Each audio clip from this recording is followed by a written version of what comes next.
After each compression, let the chest come back to its normal position.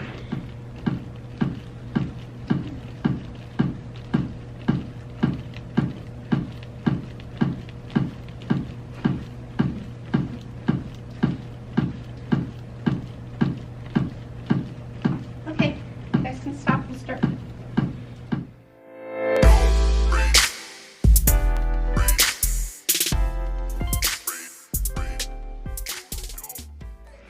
We're on our way to a CPR class. I've been at the hospital for almost a week. I've been here since last Thursday, which was May the 2nd. Today is May the 8th. It's Wednesday, Monday. And we had our baby May the 4th. So this is her 4th day. She's been born for 4 days. So I had my C-section May 4th. My baby came out. She was 5 pounds 13 ounces, and she was doing good. And her blood sugar level started dropping, so they decided to admit her into the NICU. Since they have admitted her to the NICU, she was doing good until she was forgetting to suck, breathe, and swallow at the same time.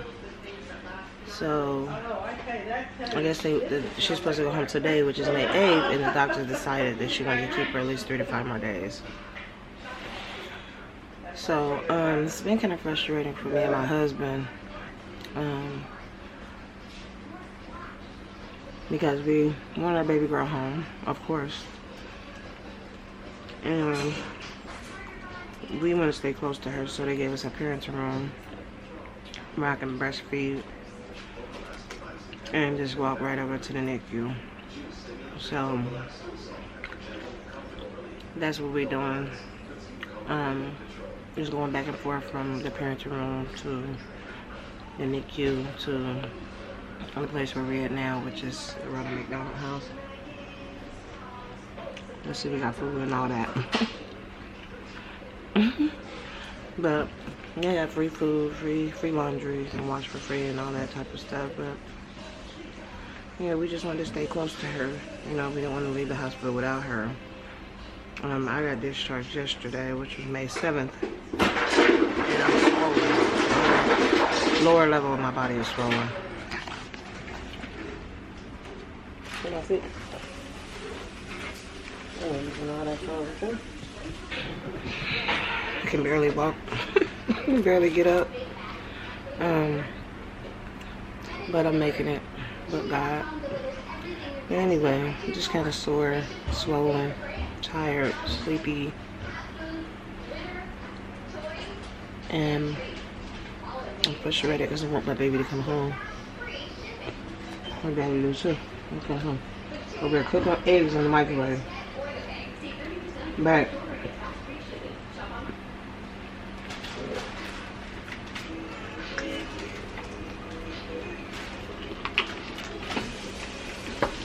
He don't hear us. But we're on our way down to CPR class at 4:30.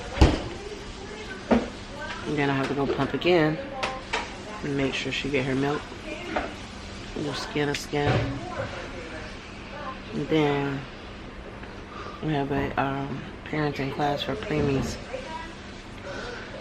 over in the NICU at 6. So we're just trying to do everything we can to support our baby and support each other. I got us sleeping in a parenting room on a twin size bed. We appreciate it, but we stay snuggled. Snuggled up under each other. My thing is, it's hard for me to get on and off the bed, so because of my incision. But other than that, everything is good, and we just praying that God would allow Justice to come home by Saturday. Hopefully she don't have to go all the way to Monday, because we're just ready to get home and start our new journey together. I know some parents out there that's going through the same exact thing. But just my word to you is just stay strong. Do what you gotta do. Be strong for that baby. But we'll see y'all later. This is egg and turkey sandwich he just made real quick in the microwave. You gonna tell me what's on your sandwich, sir? They ain't got no lettuce and cheese and all that. Egg, sunny side up, a little butter, good old cheese, and ham and turkey. Yeah, see that? Yeah, beautiful, beautiful level. You got the egg, got the turkey, got the cheese, got the ham. It's so bad. But Yeah, I'm eating a plain old White Castle burger.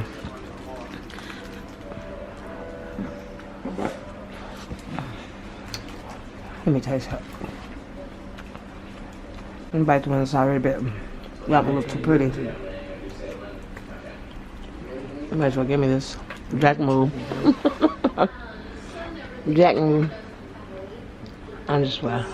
I know how to do CPR already, but it's always good to get freshened up in a couple years.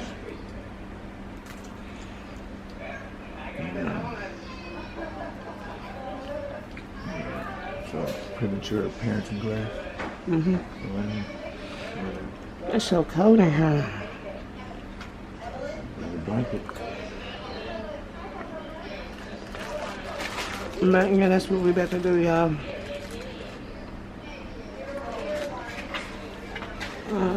I'm been trying to get some rice.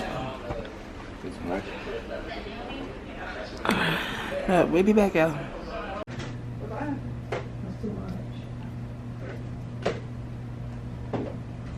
Her baby's got a diaper. That what I use, I move the baby so that Are we you use them supposed to have a all. diaper? Oh, you rotate. Yeah, smart lady. This baby potty trained. I try. Okay, you can start talking. My baby's got a screw in his head. Okay, CPR, that's what we're doing.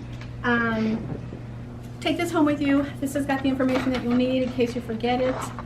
It's 30 compressions, 2 breaths, 30 compressions, 2 breaths, 30 compressions, 2 breaths. And so as soon as we get this DVD up, we'll show you how to do that.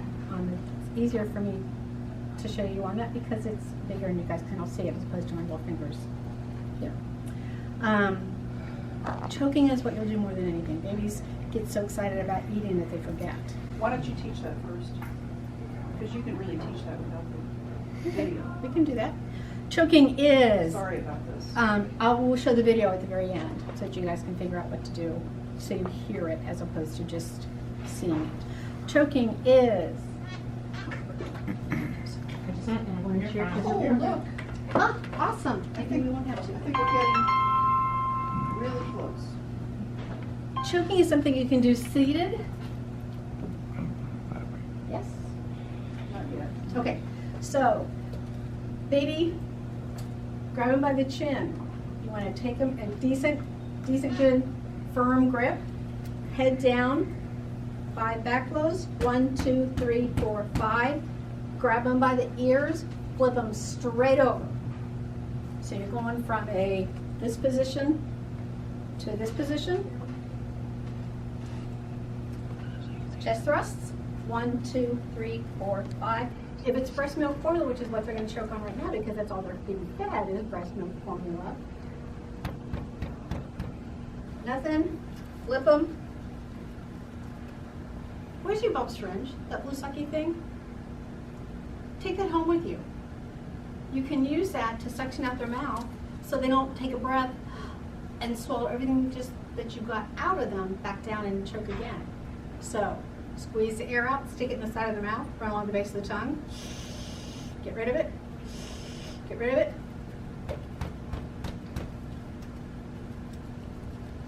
When you're in this position, you can suction them out. Get rid of it. Get rid of it. Flip them. And if it's something other than breast milk formula, if it is a peanut, if it is a piece of a bread, they will usually gag it up. So they're going to go, And if you need to, you can do a finger sweep. You can tell a big 1-year-old they're like that. You can do what with a 1-year-old? Tell them like that. Yeah, up until they're about 20 pounds. A big 1-year-old you're gonna have trouble with. What you're gonna do though is you're gonna flip them over your knee. You bend. These babies don't need to bend because they're not that big.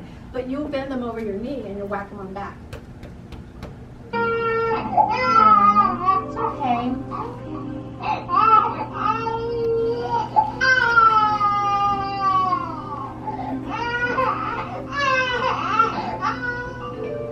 Listen to how gunky she is. Your mom's on her way. She'll be here in 5 minutes. Okay, I'm kind of hungry. Can I get some popcorn? Sure.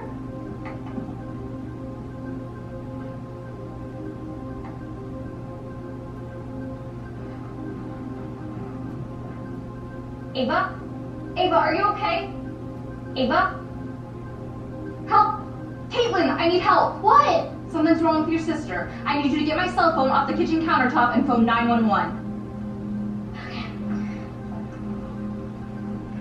That's a fake baby. Something's wrong with my baby sister. My babysitter told me to call 911. Let's go over there and put it down. 1417 Timber Trail. Put the phone on speaker mode and put it next to the babysitter. This is 911. Your baby's not responding? No, I'm starting CPR.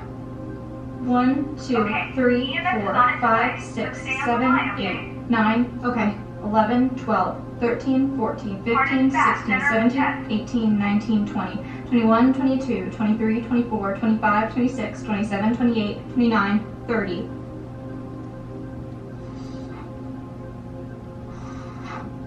1, 2, 3, 4, 5, 6, 7, 8, 9, 10, 11, 12, 13, 14, 15, 16, 17, 18, 19, 20, 21, 22, 23, 24, 25, 26, 27, 28, 29, 30. That's it. You've just learned one of the most important actions in helping an infant survive sudden cardiac arrest, pushing hard and fast in the center of the chest. Now that you've practiced providing compressions, it's time to add the next important skill of infant CPR, giving breaths. Infants often have healthy hearts, but even an infant's heart can stop beating if the infant can't breathe or is having trouble breathing. So it's very important to give an infant breaths as well as compressions. Many cardiac arrests happen at home or other settings where barrier devices may not be available. Mouth-to-mouth breathing is a quick, effective technique used to provide oxygen to an unresponsive infant. When you give breaths to an infant, they should be long enough to make the infant's chest rise, about 1 second. When the chest rises, you know the infant has gotten enough air. Let's look at the steps for opening the airway and giving breaths to an infant. You'll get a chance to practice a little later on. For now, just watch. Opening the airway correctly will help keep an infant's tongue out of the way. To open the airway, tilt the head back and lift the chin. It's important to avoid pressing into the soft part of the neck or under the chin because such pressure might block the airway. Also, don't push the head back too far. This might close the airway as well. The next step is giving breaths. While holding the airway open, take a normal breath. Cover the infant's mouth and nose with your mouth. Give a breath for about 1 second. Watch for the chest to rise. Give a second breath, blowing for 1 second again. As you give each breath, look down at the infant's chest to see it rise. If you give a breath and the chest doesn't rise, quickly reopen the airway by allowing the head to go back to the normal position and then opening the airway again. Give another breath and make sure the chest rises this time. Remember, you want to give 2 breaths in less than 10 seconds to minimize interruptions in compressions. After giving 2 breaths, start pushing hard and fast in the center of the chest again. Push at a rate of 100 to 120 compressions per minute. After each compression, let the chest come back to its normal position.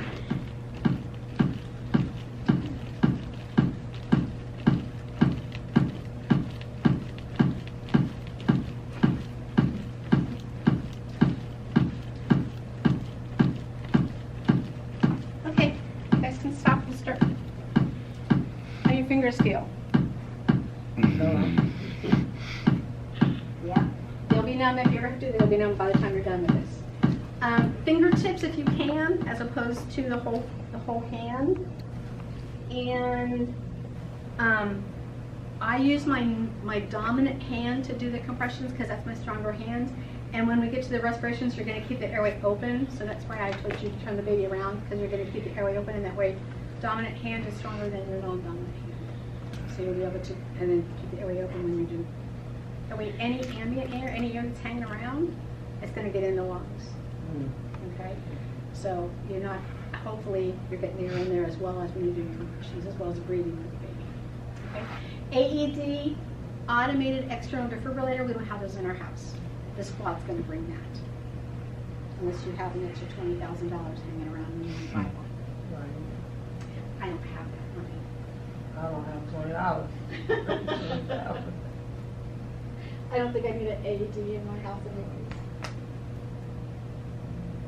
Chest compressions are hard work. The more tired you are, the less effective your compressions are.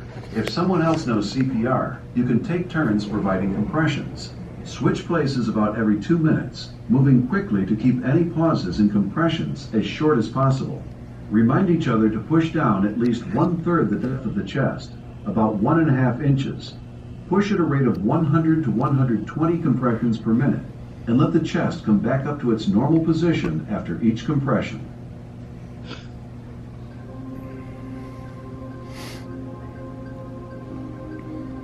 $27, $28, $29, $30.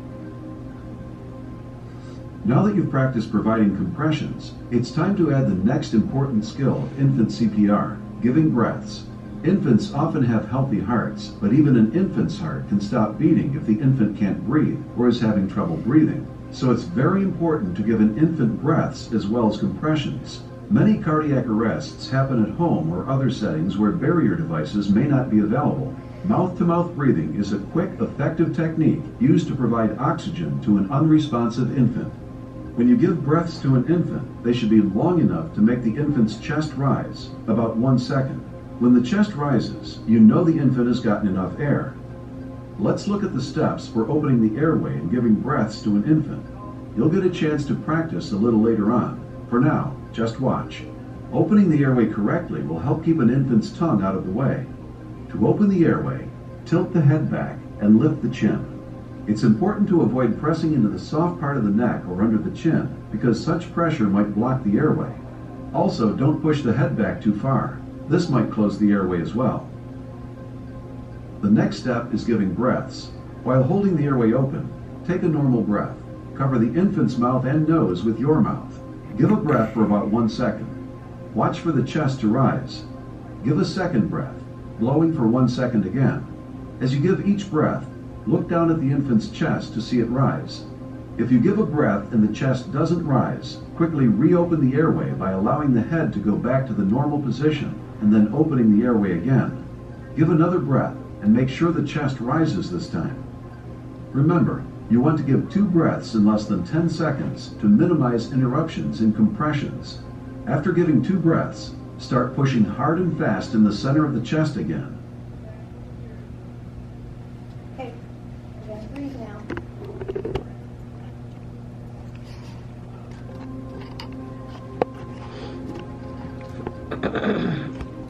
Now it's your turn to practice. When actually doing CPR on an infant, you'll immediately start compressions again after every 2 breaths. For now, we just want to practice opening the airway and giving breaths. Get into position. Starting with 2 fingers on the mannequin's chest, move to open the airway. Put one hand on the infant's forehead and the fingers of your other hand on the bony part of the chin. Tilt the head back and lift the chin. Take a normal breath. Cover the infant's nose and mouth with your mouth. Give a breath for about 1 second. Watch for the chest to rise. Give a second breath, blowing for 1 second again. Let's do it again. Go back to the compressions position. Put your hand on the infant's forehead and the fingers of your other hand on the bony part of the chin. Tilt the head back and lift the chin. Take a normal breath. Cover the infant's nose and mouth with your mouth. If your mouth is too small to cover the infant's nose and mouth, put your mouth over the infant's nose and give breaths that way. You may need to hold the infant's mouth closed to stop the air from coming out through her mouth. Everybody's got breath chest go up? Yeah. Okay. 2 breaths real quick.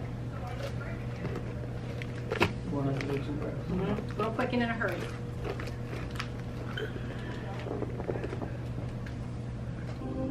Let's review what you've learned about infant CPR. First, make sure the scene is safe. Check to see if the infant is responsive. Tap the infant on the foot and shout his or her name. Shout for help and shout loud. If someone arrives, have that person phone 911 and get an AED. If no one arrives, phone 911 on a nearby phone. Check for breathing. Scan the infant's upper body for 5 to 10 seconds. If there is no sign of breathing or the infant is only gasping, begin compressions. Make sure the infant is on a firm, flat surface. Move clothing out of the way. Put 2 fingers of one hand in the center of the chest. Push hard and push fast. Push straight down in the center of the chest at least 1/3 the depth of the chest, which is about 1.5 inches. Push at a rate of 100 to 120 compressions per minute. After each compression, let the chest come back to its normal position. After 30 compressions, quickly give 2 breaths. Do 5 sets of 30 compressions and 2 breaths. Remember to give the 2 breaths in less than 10 seconds to minimize interruptions in the compressions. If no one has come to help and you don't have a phone nearby, after 5 sets of compressions and breaths, bring the infant with you to phone 911 and get an AED if available. Use the AED immediately.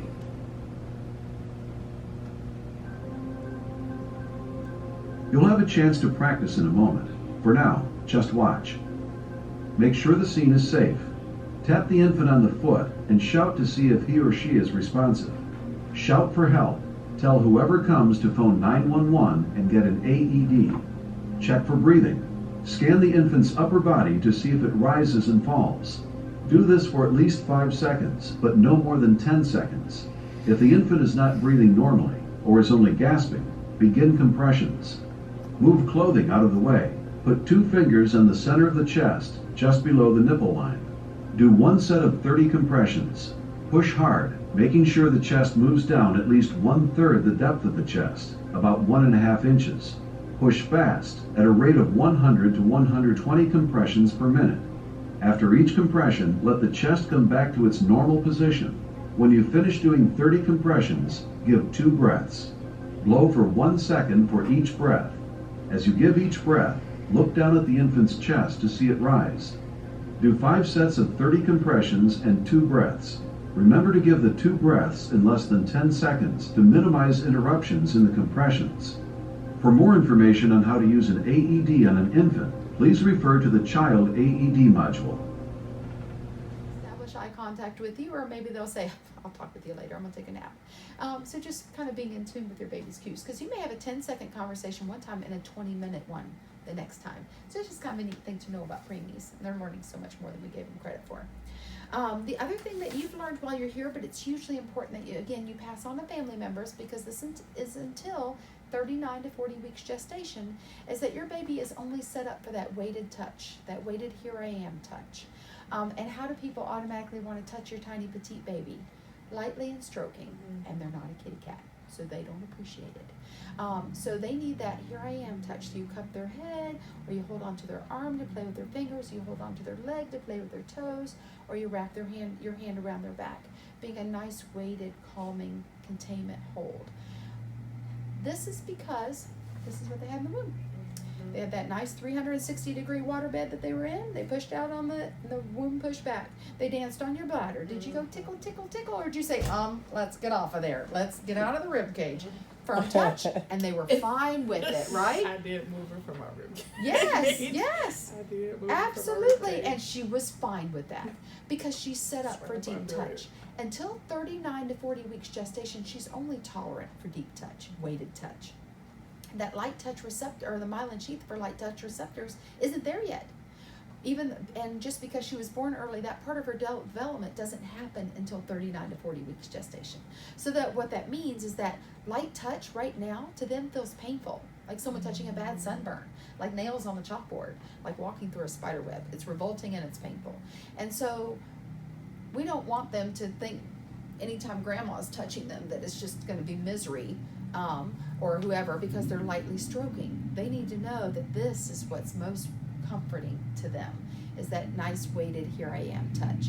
Now at 39 to 40 weeks gestation, that myelin sheath for light touch receptors shows up, and you can touch them just the same as you and I with that light touch, and it's not going to bother them. But if you keep doing this to me, after a while I'm going to say, knock it off. It's not painful anymore, you're just bugging me, right? They get And so that's good. Right. So